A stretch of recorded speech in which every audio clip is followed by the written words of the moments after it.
কেমন আছো তোমরা? আশা করি ভালো আছো। আমি তোমাদের বিগত ক্লাসে ইতিহাস বইয়ের তৃতীয় অধ্যায়টা পড়িয়েছিলাম। তৃতীয় অধ্যায় পেজ 22-এর এই অবধি পড়িয়ে দিয়েছিলাম, তাই তো? আজকে আমরা পড়বো হচ্ছে তৃতীয় অধ্যায়ে কৃষির ক্ষেত্রে বিরাট পরিবর্তন। দেখো কি বলেছে। আগে কৃষক লাঙল বলদ নিয়ে মাঠে চাষ করতে যেত। এবার কৃষিকাজে যুক্ত হলো বলদ বা ঘোড়ায় টানা লাঙলের পরিবর্তে যন্ত্রচালিত ট্রাক্টর।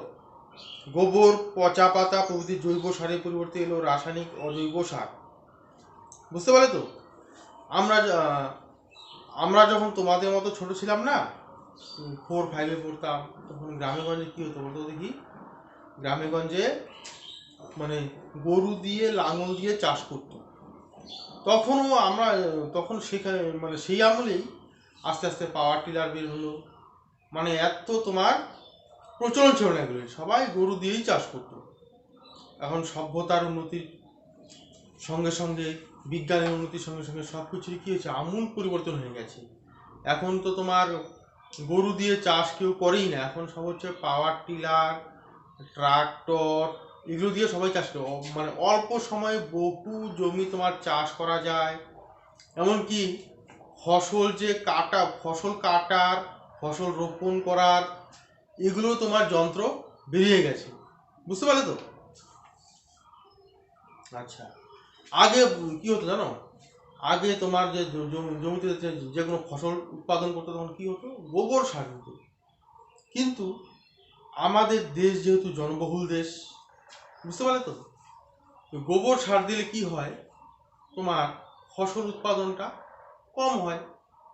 তাহলে কি হয়, বিজ্ঞানের উন্নতির ফলে কি হয়েছে, সবাই উচ্চ ফলনশীল বীজ রোপণ করে, তারপর তোমার রাসায়নিক সার দেয়। এতে কি হয়, প্রচুর ফসল উৎপাদন হয়।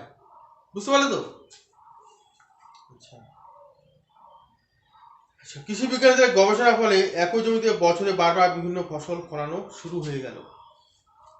বুঝতে পারলে, আগে যখন অনেক আগে আর কি, একটা জমিতে শুধু ধান বপন করতো, এক সময় ধানটা কাটতো, তিন চার মাস ধানটা কাটতো, আর জমিটা সারা বছরই কি থাকতো, পতিত থাকতো, কিছুই করতো না। এখানে কি হয়, এখন কোনো জমি ফাঁকা থাকে না। বুঝতে পারলে তো? ধান শেষ হলো, ধানের পরে আলু, আলুর পরে পাট, একটা জমিতে তিনটার মতো চাষ হয়ে যায়। জমিটা কোনো চাষি এখন আর কেউ ফেলে রাখে না। বুঝতে পারলে তো? লোক সংখ্যা বৃদ্ধির সঙ্গে পাড়া দিয়ে কৃষি উৎপাদন বাড়তে লাগলো। প্রকাণ্ড সব জায়গা জুড়ে বড় বড় খামার গড়ে তোলা হলো। আগে নিয়ম ছিল একটি জমিতে পরপর 2 বছর ফসল ফলাবার পর 1 বছর জমি ফেলে রাখা। এটা বহু আগে আর কি, ফেলে রাখা। বুঝতে পারলে তো? বৈজ্ঞানিক পদ্ধতিতে 2 ফসলের মাঝে শাল, গম, গাজর, মূলো প্রভৃতি চাষ করলে জমির উর্বরতা বাড়ে। কৃষিক্ষেত্রে উন্নতির সঙ্গে সঙ্গে উন্নত শ্রেণীর পশুর সংখ্যাও বাড়ার দিকে নজর দেওয়া হলো। খাদ্যের জন্য পশুর মাংস, শীতের দিনে গরম পোশাকের জন্য পশমের প্রয়োজন। বিজ্ঞানসম্মত গবেষণার দ্বারা পশু প্রজনন সম্ভব হওয়ায় অর্থনৈতিক উন্নয়ন সম্ভব হলো।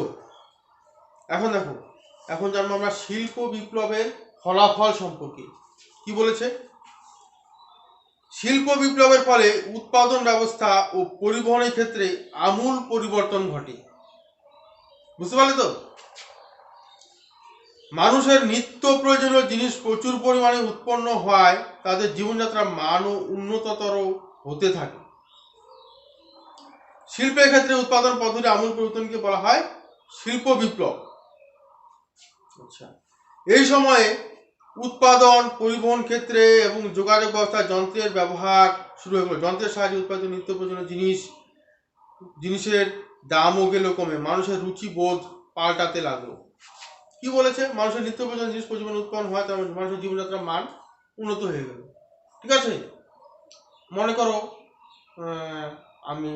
আমাদের পোশাক বলো, পারফিউম বলো, বা তোমার তুমি যে কোনো জিনিসেরই, ঠিক আছে, নিত্য প্রয়োজনীয় যা জিনিস লাগে, তো ওষুধপত্র থেকে শুরু করে এখন সব কি হয়েছে এগুলো, তোমার আমাদের খাবারের যে নানান ধরনের আইটেম, ঠিক আছে, সব কিছুকে সব কি হয়েছে, এগুলো সব কোম্পানিতে অনেক অনেক তৈরি হচ্ছে, মানুষের রুচিবোধ পাল্টে গেছে, বুঝতে পারলে তো? আচ্ছা, যন্ত্রের সাহায্যে উৎপাদিত নিত্য প্রয়োজনীয় জিনিসের দামও গেল কমে। কি হয়, দাম কেন কমে গেল বলতো দেখি? তোমাদেরকে আমি আগেই বলেছি যে কলকারখানাতে কি হয়, কম সময়ে প্রচুর পরিমাণ জিনিস উৎপাদন হয়। আর আগে কি করতো, আগে যখন কলকারখানা ছিল না তখন কি হতো বলতো দেখি? তখন জিনিসপত্র উৎপাদন হতো কম, জিনিসের দাম বেশি ছিল। আর কলকারখানা কি হওয়াতে কি হলো, তোমার অল্প সময়ে অনেক জিনিস উৎপাদন হয়। এর ফলে কি হয়, জিনিসপত্রের দাম হয়ে গেল সস্তা, মানুষের জীবনযাত্রার মান গেল পাল্টে, মানুষের রুচিবোধ গেল পাল্টে, বুঝতে পারলে তো? আচ্ছা, মোটর গাড়ি, স্টিমার, রেলগাড়ি প্রভৃতি আবিষ্কার হওয়ায় যোগাযোগ ব্যবস্থা দ্রুততর হলো। দেখো, আমি তোমাদের কি বলেছি, আর একটা জিনিস বলি। মনে করো আমাদের কামাখ্যার আশেপাশে একটা বড় ধরনের একটা শিল্প আছে। শিল্পতে কি হয়, প্রচুর পরিমাণে জিনিস উৎপাদন হয়। কি হয়, উৎপাদন হয় শুধু কি আমাদের কামাখ্যাগুড়ির বাজার কিংবা 12 বিশাল বাজারের উপরে নির্ভর করলে শিল্পটা চলবে না। সেই উৎপাদিত মালটা কি করতে হবে, বাইরের রাজ্যে বা বাইরের দেশে কি করতে হবে, এটা রপ্তানি করতে হবে। তাহলে কি হবে, তাহলে শিল্পটা দিন দিন উন্নত হবে। আর এই শিল্পকে কেন্দ্র করে যারা জীবিকা নির্বাহ করে, মনে করো তোমার যারা শ্রমিক হোক, মালিক হোক, কি হবে, এদেরও মুনাফা হবে, বুঝতে পারলে তো? এটা রপ্তানি করার জন্য কি দরকার, যানবাহনের দরকার, পাশে তোমার রেল স্টেশন থাকতে হবে, তোমার ভালো রাস্তা থাকতে হবে যাতে যে কোনো বড় ধরনের গাড়ি ঢুকতে পারে, বুঝতে পারলে তো? আর আরেকটা কি আছে বলতো দেখি, অনেক অনেক ধরনের শিল্প আছে না, সব তোমার কি হয়, তোমার যে বন্দরের মাধ্যমে সাপ্লাই হয়। যেমন মনে করো তোমার কলকাতা নদী বন্দর আছে, মুম্বাই সমুদ্র বন্দর আছে, বুঝতে পারলে তো? তাহলে কি হয়, জাহাজে হাজার হাজার টন কি হয় বিদেশে রপ্তানি করা হয়। অপরদিকে শিল্পী প্রবলে মুষ্টিমেয় কিছু মানুষ অপরিমেয় ধনসম্পদের অধিকারী হল। আর যে সকল শ্রমিকরা সকাল থেকে সন্ধ্যে পর্যন্ত মাথায় ঘাম পায়ে ফেলে সম্পদ সৃষ্টি করত, তারা ছিল বঞ্চিত। এরা দুবেলা পেট ভরে পর্যন্ত খেতে পেত না, বুঝতে পারলে তো? কি হয়, শ্রমিকরা কি করতো, শ্রমিকরা কলকারখানাতে তোমার কঠোর পরিশ্রম করত, কিন্তু তাদের যে পারিশ্রমিক ছিল খুব সামান্য। ঠিক অপরদিকে মালিক পক্ষে কি হলো, মালিক পক্ষে প্রচুর মুনাফা অর্জন করলো, এরা ধনী থেকেও আরো অনেক ধনী হয়ে গেল, কিন্তু শ্রমিকদের জীবনযাত্রার মান, তাদের অর্থনৈতিক উন্নয়ন সেইভাবে হয়নি, ঠিক আছে? তারা দুবেলা পেট ভরে পর্যন্ত খেতে পেত না। শ্রমিকদের ও ক্ষেত মজুরদের আলো বাতাসহীন স্যাঁতস্যাঁতে ঘরে গাদাগাদি হয়ে বাস করতে হতো। মালিকরা তো থাকতো তোমার কি বিলাসবহুল ঘরে, কিন্তু শ্রমিকরা যেখানে থাকতো স্যাঁতস্যাঁতে নোংরা এরকম ঘর, আলো বাতাস ঢোকে না এরকম এরকম ঘরে তারা গাদাগাদি করে থাকতো, বুঝতে পারলে তো? শিল্প বিপ্লবের প্রথম যুগে মজুর বা শ্রমিক এবং চাষিদের কোনো কিছুতেই কোনো অধিকার ছিল না। প্রথম যুগে ছিল মজুর, শ্রমিক এবং চাষিদের কোনো কিছুতেই কোনো অধিকার ছিল না। প্রতিবাদ করলে তাদের কপালে অত্যাচার যুক্ত, মালিকদের কথা না শুনলে উপবাসে মরতে হতো। যদি মালিকদের কথা মতো না চলে শ্রমিকরা, তাহলে কি হবে না, তাদের উপবাসে বা অনাহারে মরতে হতো, না খেতে পেয়ে, বুঝতে পারলে? আচ্ছা, আমেরিকার যুক্তরাষ্ট্রের শিকাগো শহরে 1866 খ্রিস্টাব্দে 1 মে শ্রমিকদের প্রতিদিন 8 ঘন্টার বেশি কাজ করবে না বলে প্রতিবাদ করলে পুলিশ তাদের উপর অত্যাচার করে। কি বলেছে, আমেরিকা যুক্তরাষ্ট্রের একটা শহর আছে, নাম হচ্ছে শিকাগো, সেখানেও তো অনেক কলকারখানা আছে। ওই কলকারখানার শ্রমিকরা কি করলো, তারা একটা প্রতিবাদ সভা করলো। প্রতিবাদ সভা কি বললো, তারা বলছে তারা 8 ঘন্টার বেশি কাজ করবে না, ঠিক আছে? এই প্রতিবাদ করার পুলিশরা কি করলো, শ্রমিকদের উপরে কি করলো, অত্যাচার করলো। কি করলো, অত্যাচার। তাদের এই দাবি মালিক পক্ষ এবং পুলিশরা তখনকার দিনে যে তোমার উচ্চবিত্ত শ্রেণীর মানুষ তারা এই শ্রমিকদের দাবিকে মানবে না, এই বলে কি করলো, তার শ্রমিকদের উপর অত্যাচার শুরু করলো। আজও প্রতি বছর দুনিয়ার মজদুর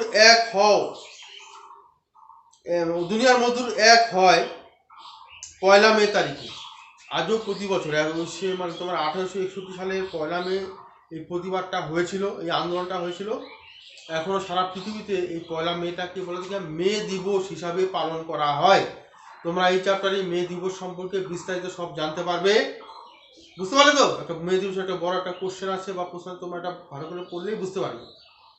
আচ্ছা, পরাধীন ভারতেও শ্রমিক ও ক্ষেত মজুরদের কোনো স্বাধীনতা ছিল না। পরাধীন ভারত বলতে যখন আমাদের দেশটা ইংরেজদের অধীনে ছিল, তখনও শ্রমিক ও ক্ষেত মজুরদের কোনো কিছুতেই কোনো অধিকার ছিল না।